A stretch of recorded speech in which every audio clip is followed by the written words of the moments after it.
Ayer hablábamos de esta estrategia de política pública entre la Secretaría de Educación y la Secretaría de Salud del Estado de Puebla. Y hoy vamos a ser un poquito más específicos con estas acciones que se han implementado en este regreso a clases. Vamos a hablar, por supuesto, de temas que tienen que ver con filtros, qué pasa con los casos sospechosos, qué pasa con los casos confirmados. Estamos hablando de aprendientes, pero también estamos hablando de docentes, de personal de esta unidad educativa, en fin, de esta comunidad en donde todos de alguna manera participamos, por supuesto, de los padres de familia.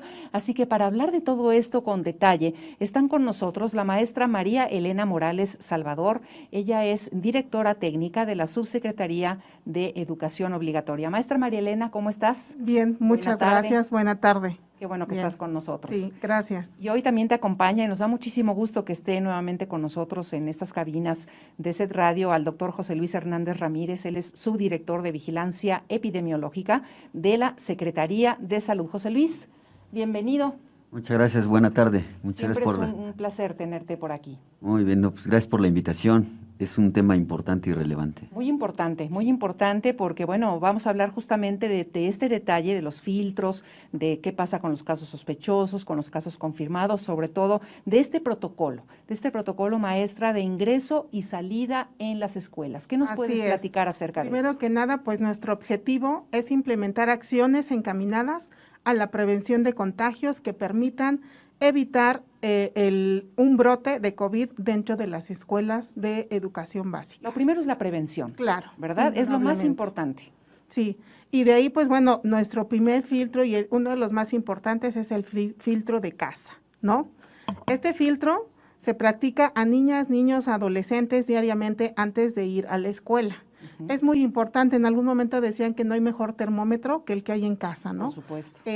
La mamá, el papá, tutor o quien cuida a los pequeños, pues son quienes efectivamente los conocen y no hay mejor termómetro que el que se tiene en casa, ¿no? Si su hijo presenta algún síntoma, debe quedarse en casa y seguir los protocolos. En caso positivo, deberá de presentar a la escuela un documento de diagnóstico, ¿no? Este mismo proceso que se hace en casa para los estudiantes, para los aprendientes, también aplica para cada uno del personal docente, administrativo o de asistencia a la educación. Fíjate que esto que señalas de que los papás tenemos como esta intuición, ¿no? De cuando nuestros hijos o nuestras hijas no están del todo bien, a veces ellos no saben identificar cómo se sienten, ¿no? Pero nosotros podemos identificarlo de inmediato, si de repente están como llorosos, como que no quiero ir a la escuela, como es que no sé qué siento, pero… Como que no tengo hambre, algo, exacto, ¿no? O sea, algo. Es muy importante, más que nunca ahorita, tener en cuenta ese tipo de detalles. Así es, ¿no? Y vuelvo a repetirlo, o sea, es quien cuida al pequeño o al adolescente, es quien sabe cómo es, cuál es su estado de ánimo, cuándo es que por alguna situación no está al 100% su organismo, y es ahí nuestro primer filtro. Así es, ¿no? El filtro en casa es el primero. Después hay otro. Después nos vamos al filtro escolar, que también es de suma importancia, ¿no? Estos se instalan en el acceso a las escuelas, donde una persona capacitada verifica diariamente, pues la temperatura que debe de ser menor a los 37.5 grados, oximetría de pulso mayor al 92%, uso, obviamente, de cubrebocas, aplicación de gel antibacterial o lavado de manos, un breve cuestionario, y no se permite el acceso a las personas que presentan temperatura alta, oxigenación baja, dificultad respiratoria o haber estado en contacto reciente con algún contagiado. Este filtro también es muy importante, y aquí al decir persona capacitada, puede ser desde un profesor dentro de la escuela o algún integrante del Comité de Salud, Nutrición y Higiene. No olvidemos que también dentro de la escuela nuestros principales aliados son los padres de familia. También. Entonces, está este comité que también ellos nos pueden apoyar en ese filtro al ingresar a la escuela. Cada escuela decide quién es esta persona capacitada para realizar este tipo de acciones, y no necesariamente va a estar todos los días a lo mejor haciendo eso, quizá va a haber una rotación. Así es, de personas puede haber, que estén teniendo especial cuidado en este filtro escolar. Así que es muy importante, porque a veces sí, por alguna situación dentro de la casa sucede algo que el padre de familia no detecta. Ajá. Llega a la escuela, pues ahí tenemos el siguiente filtro, ¿no? Por eso hablamos de personal capacitado, porque aquí ya tanto los docentes como los padres de familia. En algún momento hemos tenido los foros, en el se ha explicado todos los protocolos, alguna capacitación extra que ya tuvieron los padres de familia, y pues ellos ya tienen el conocimiento de lo que tienen que hacer para que los alumnos puedan ingresar a las escuelas. Desde que empezó esta pandemia, doctor José Luis, que como les recuerdo, él es subdirector de Vigilancia Epidemiológica de la Secretaría de Salud, bueno, pues todos nos hemos vuelto, no expertos, ¿no?, pero sí hemos hecho cosas que nunca habíamos hecho, ¿no? A lo mejor hemos ido por un oxímetro, hemos tenido especial cuidado en tomarnos la temperatura cuando, no sé, a veces nos duele la garganta y empezamos como a tener estas acciones que normalmente no estaban incluidas en las costumbres de casa, ¿no? Claro, es muy importante el personal capacitado que se encuentra en cada una de las escuelas, principalmente porque ellos van a identificar estos signos relacionados a COVID. Una vez que ellos detectan esta situación, prácticamente dentro de estos signos, síntomas relacionados pueden ser desde fiebre, tos, dolor de cabeza, cansancio, lo que es dificultad para hablar, dolor articular, prácticamente tienen algún problema de escurrimiento nasal, dolor de garganta, pérdida del gusto, del olfato, que es un punto y una situación muy característica principalmente de COVID, de la situación de la pérdida del gusto y del olfato, y en algunas ocasiones han presentado hasta diarrea. Entonces, es importante identificar muy bien estos síntomas para que en algún momento dado, no solamente el alumno, sino también algunos familiares que tuvieran dentro del ambiente familiar, ¿no? Que algunos de los familiares, el papá, pudieran comentar si en alguno de ellos pudiera presentarse alguno de estos síntomas, con la finalidad de poderlo identificar o poderlo determinar si es en algún momento dado como caso sospechoso. Que puede ser un síntoma nada más o puede ser combinado con algún otro, ¿no? Claro, desde un síntoma que empiecen a presentar para nosotros ya es una señal que debemos de mantener en el filtro para que lo valoren en una unidad médica y determinen si efectivamente es un caso sospechoso. Eso es muy importante.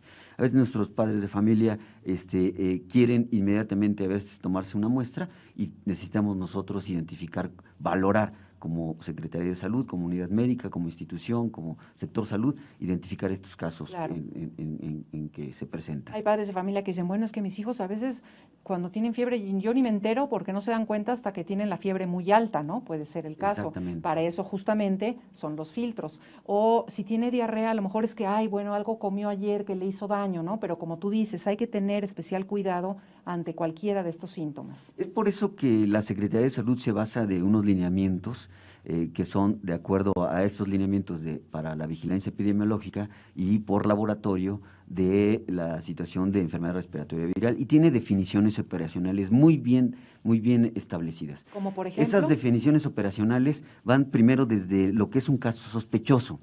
El caso sospechoso de enfermedad respiratoria viral debe de reunir unas características. De estas características, los primeros puntos que nosotros determinamos es que si en algún momento dado cualquier persona de cualquier edad, ¿sí?, el que hayan tenido en los últimos 10 días, hayan presentado al menos de los siguientes signos y síntomas, como son tos, disnea, fiebre o cefalea. ¿Qué es disnea y qué es cefalea? Un poquito de problema para respirar, empiezan un poquito a tener el movimiento respiratorio más rápido, entonces pudiéramos tener esa determinación.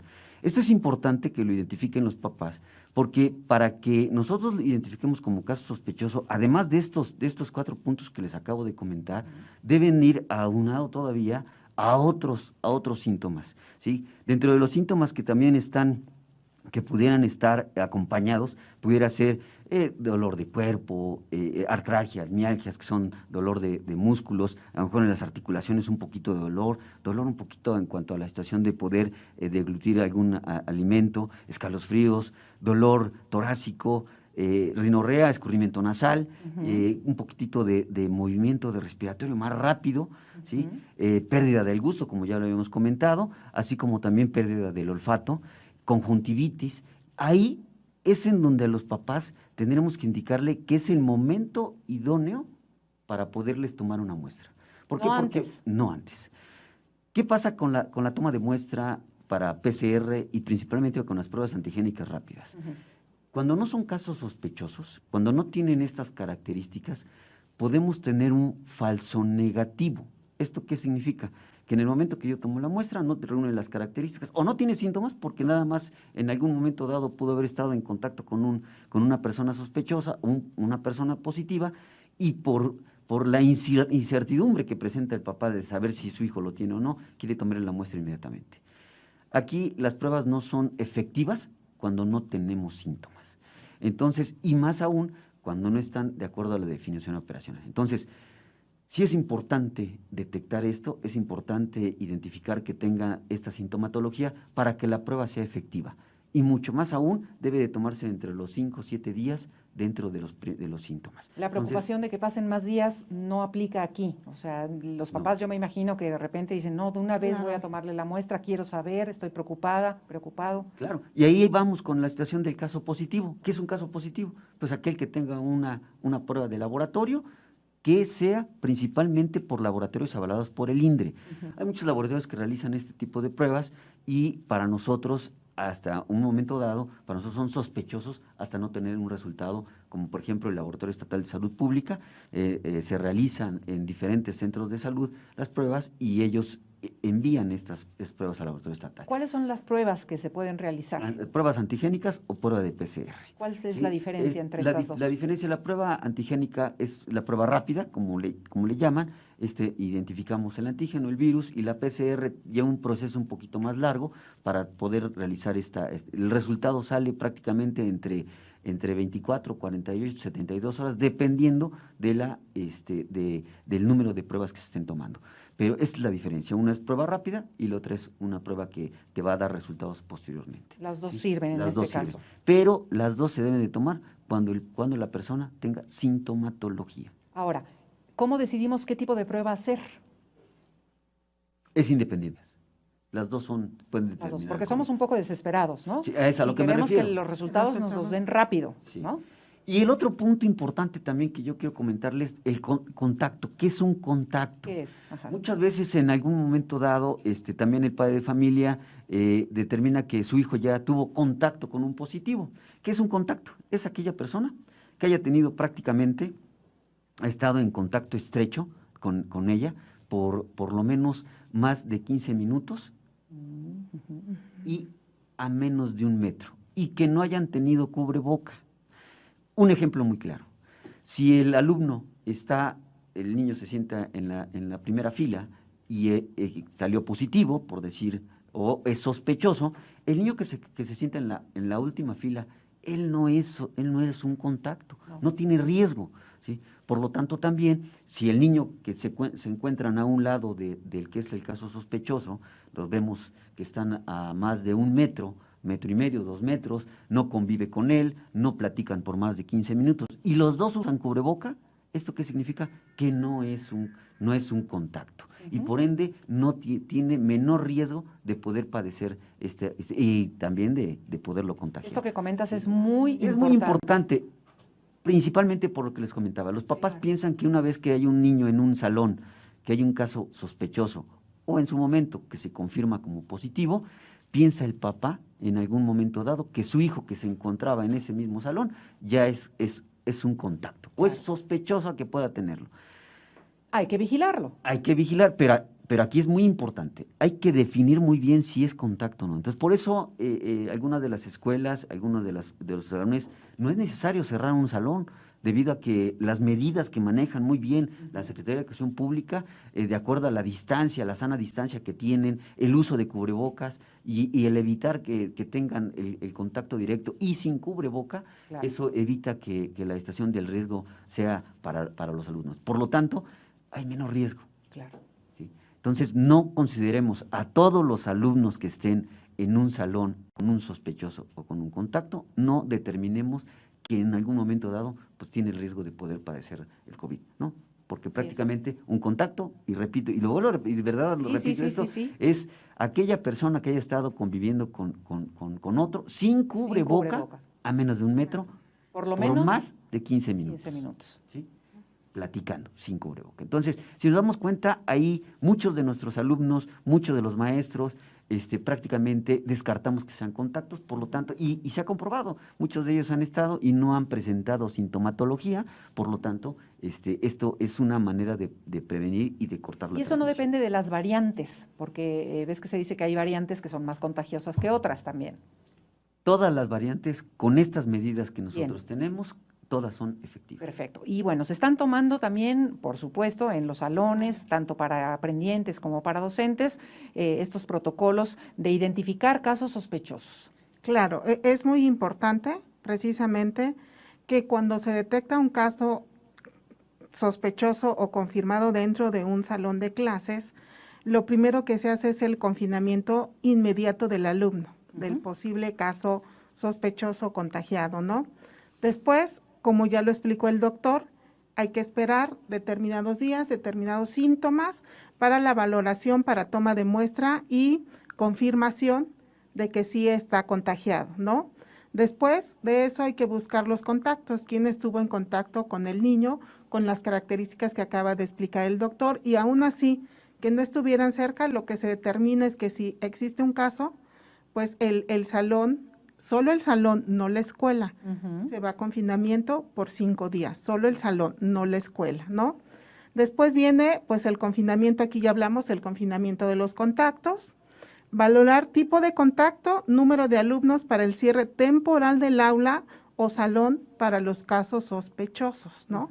Ya lo explicaba, o sea, no es que toda la escuela se va, solo va a ser el aula o el salón para los casos sospechosos, ¿no? Y aquí lo que tienen que hacer los alumnos o los aprendientes y los profesores, bueno, es un poquito diferente, ¿no? Claro, claro, es diferente porque ahí hay que esperar igual determinados días, que son 5 días, si no me equivoco, doctor, Sí. 5 días, para que empiecen a ver si no hay síntomas, y si no hay los síntomas, el aula se vuelve a abrir, solamente queda, pues digámosle, pendiente el tema, Claro. el alumno que pueda ser sospechoso de contagio. Ahora, aquí es muy importante lo que hemos venido comentando en este programa de esta sinergia que han hecho la Secretaría de Claro. Educación y la Secretaría de Salud del Estado de Puebla, porque hay un lugar específico para los aprendientes en caso de que fuera sospechoso. Así es, en el caso de los aprendientes, pueden acudir a su valoración en Puebla en el CESA, que está en La Libertad. Ese es el lugar donde ellos pueden asistir con toda confianza, donde les van a atender para hacerles la prueba. Para el interior del estado, las unidades de salud más cercanas, que pueden ser los CESAs, y en caso de ser derechohabiente, acudir a su unidad de salud correspondiente. Bien, eso es lo que ¿No? tienen que hacer los aprendientes, los Así es. alumnos y las alumnas. Pero en el caso de los docentes o del personal educativo, Aquí cambia un poquito la logística, porque pues todos ellos son derechohabientes de alguna claro. Dependencia de salud, y pues bueno, tienen que acudir a su unidad de derechohabiencia, y todo contacto con algún sospechoso valorar también el confinamiento. Claro, ellos ¿No? también a su vez tienen que dar toda esta información importante de con quién han tenido contacto para determinar si, como dice el doctor José Luis, bueno, tuvo estas características de este Así contacto es. y puede determinarse que también pudiera ser un contacto sospechoso. ¿No es así? Efectivamente. Claro, claro. Muy bien, y un estudiante o docente diagnosticado ya por el personal de salud como caso confirmado de COVID-19, ¿cuál es el protocolo a seguir? Sí, aquí es muy importante, ya vimos qué es lo que tenemos que hacer con un caso sospechoso. Siempre tiene que ser valorado, desde caso sospechoso y caso confirmado, tiene que ser valorado en una unidad médica. Entonces están todos los CESAs en el estado para que pudieran, centros de salud ampliados, que son estos, son los CESAs, para que sean valorados. ¿Qué pasa con un caso ya confirmado? Aquí, desde que es un caso sospechoso, ya nosotros tenemos que mandarlo a confinamiento, Claro. aún más cuando ya el caso es confirmado. Cuando ya tenemos un resultado por laboratorio avalado por el Instituto Nacional de Diagnóstico y Referencia Epidemiológica, que es el INDRE, tenemos que mandar a confinamiento inmediato al positivo. Obviamente desde sospechoso él ya está en su casa, Sí. ya debe de estar en su casa. Claro. Hay que buscar los contactos, la búsqueda de contactos. Esta búsqueda de contactos que nosotros tenemos, yo a lo mejor mal dicho, pero les digo contactos reales y no ficticios, ¿no? El contacto real, el contacto que verdaderamente no estuvo con cubreboca a menos de 1 metro y que estuvieron más de 15 minutos platicando con él. Entonces, probablemente se puede pasar en un salón este contacto, a lo mejor convive con el compañerito, el amigo, lo traslada a su domicilio también, estuvo en contacto con él, se quitan el O se cubreboca comparten el lunch. y conviven no sé. dentro del vehículo que Sí. los llevan Ok. y pueden... Ese es un contacto real, aquel Claro. que se quita el cubreboca y comparte durante todo el tiempo. Entonces, es un ejemplo, ¿no? Claro. Entonces, buscar estos contactos, no aquel que pasó el compañerito del otro salón, lo saludó y le dijo, ¿cómo estás? Y se fue, los dos con cubrebocas, él no es contacto. Claro. Sí, el compañerito que está en el salón, como les vuelvo a repetir, que está atrás, tampoco es un Tampoco. contacto. Entonces, no ameritan cerrar como tal un salón, ¿no? Y un aula, a excepción de identificar y hacer la investigación clínica epidemiológica. Para eso estará nuestro equipo de trabajo en coordinación con la Secretaría de Educación Pública y Salud para determinar cómo están las Ahora, condiciones. doctor, vamos a decir que hay una persona que sí puede denominarse contacto, porque a lo mejor hubo algún tipo de contacto sin cubrebocas o compartimos el lunch o lo que Claro. sea. Bueno, pero no presenta síntomas ese alumno o esa alumna. Claro, esta persona se tendrá que ir de confinamiento, inmediatamente se identifica como contacto, se va a confinamiento durante los 14 días y hay que estar observando si presenta y hay que estar identificando si presenta alguna sintomatología. ¿Por qué 14 días, doctor? Son 14 días porque recordemos que el periodo de incubación del COVID va desde 3 hasta 10 días. ¿Qué significa periodo de incubación? Desde que yo tengo el contacto con el virus hasta que yo desarrollo mis primeros signos y síntomas de la enfermedad. Esto tardaría hasta 3 hasta 10 días. En promedio 7 días es lo que presentan. Con esta situación, conociendo esto, por eso necesitamos mandar los 14 días. ¿Con qué finalidad? De que este contacto esté en aislamiento, también en casa debe estar en aislamiento, en un cuarto, en una recámara, para que no contagie a los demás de la misma, del entorno familiar.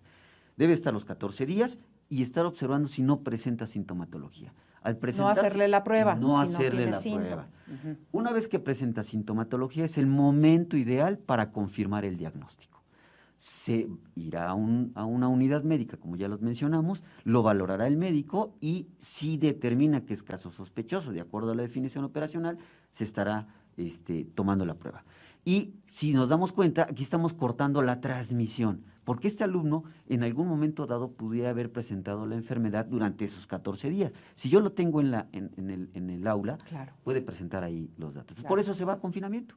Se van 14 días, es durante esos 14 días, si no presenta ninguna sintomatología, se regresa a las actividades. Todo esto con el fin de evitar cierres temporales de escuelas, de salones, ¿no? Sí, exactamente. Entonces, por eso tenemos que identificar muy bien esos contactos. Y, obviamente, hay que notificar a las autoridades sanitarias y a la autoridad educativa de que la persona, una, tiene sintomatología y dos, que además fue a tomarse la prueba y salió positiva, ¿no? Entonces, prácticamente, esto es lo que tendremos que hacer, es lo más importante. Sí, Si nos damos por cuenta, supuesto, el seguimiento. el punto más relevante como tal, no tanto es la toma de muestra Sí. para cortar la transmisión, sino es el aislamiento durante los 14 días del contacto real de acuerdo a la definición operacional como lo comentamos. Sí, esta es información muy importante para los padres de familia, muy importante. Claro. Y por supuesto para todos Claro. los que tienen que estar ahí en la escuela, docentes, personal administrativo, que lo sepan muy, muy bien. Entonces, repetimos un poquito que ya dijimos los síntomas principales que tienen que estar acompañados por estos otros que ya nos dijiste y que en ese caso ya se puede realizar la prueba. Sí, que como es el caso sospechoso, ¿no? La definición operacional de caso sospechoso. Sí, Exactamente. Si está pegado a ello, adelante. Exactamente. Y pues no hay que entrar en pánico, no Así hay que es. tener miedo, sino simplemente seguir las indicaciones tanto del personal de las escuelas como del personal de salud que están trabajando en conjunto.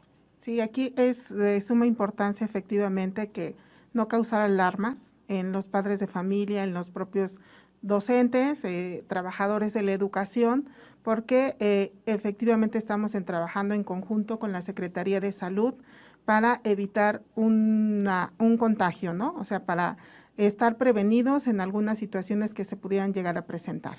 Muy bien, vamos a recapitular un poquito rápidamente lo que hemos dicho hasta ahorita para que a usted le quede muy claro. Tenemos ahí unas imágenes, pero bueno, finalmente a los que nos están escuchando en radio son las ideas que hemos estado diciendo. Son 3 puntos. Primero, sin casos sospechosos, el protocolo, maestra. Protocolo para la actuación en instituciones educativas en coordinación con la Secretaría de Educación y la Secretaría de Salud del Estado de Puebla. Sin casos sospechosos o confirmados de enfermedad por COVID-19 en la escuela, alumnos, personal docente y administrativo no requieren intervención. Se deben continuar con las acciones básicas que están programadas para el ciclo escolar. Perfecto, doctor. Ya tenemos casos sospechosos. ¿Qué hacemos? Lo que tendremos que hacer ya prácticamente cuando tenemos casos sospechosos, como les comenté, lo más importante es el confinamiento inmediato del alumno, ¿sí? O del docente en algún momento dado, ¿sí? Posteriormente, la valoración para la toma de muestra y la confirmación. Tendrá que ir a una unidad médica, tendrán que identificar si efectivamente se trata de un caso sospechoso, de acuerdo a definición operacional, si tiene las características, bueno, estarán tomando la muestra y referirán para la toma de muestra. Y de ahí nos vamos al tercer punto. Sí, nos vamos ya para principalmente, digo, la búsqueda de contactos. Sí, la búsqueda de contactos. Sí, es importantísimo. Eso es muy importante. Y obviamente ya este caso sospechoso, cuando en algún momento dado se convierte en positivo, ya que salió nuestro resultado positivo, obviamente continúa en confinamiento durante los 14 días, buscamos aquellos contactos que en algún momento dado estuvieron con esta persona positiva, que estuvieron conviviendo con él, y mandar a confinamiento también a los mismos contactos, ¿no? Que es lo más importante. Ya posteriormente esperar y valorar en cuanto a la situación de estos contactos, si pudieran presentar alguna sintomatología, estarán yendo a valorar y la toma de muestra. Valiosísima la información que han venido a darnos hoy aquí, maestra. Les queremos agradecer muchísimo, maestra María Elena Morales Salvador, directora técnica de la Subsecretaría de Educación Obligatoria. Muchas gracias por la invitación. Buena tarde y gracias también, doctor José Luis Hernández Ramírez, por darse un tiempo para venir a este programa de la A a la Z, subdirector de Vigilancia Epidemiológica de la Secretaría de Salud. Muchísimas gracias a ambos. Gracias a Alejandra Varela García, nuestra intérprete en lengua de señas mexicana, y mañana nos escuchamos en punto de las 12. Por lo pronto, que tengan muy buena tarde. Gracias. Bien, hasta aquí vamos a dejar este video. No olvides suscribirte a mi canal y compartir este video para que llegue a más compañeros y se beneficien de la información que estamos compartiendo. Gracias.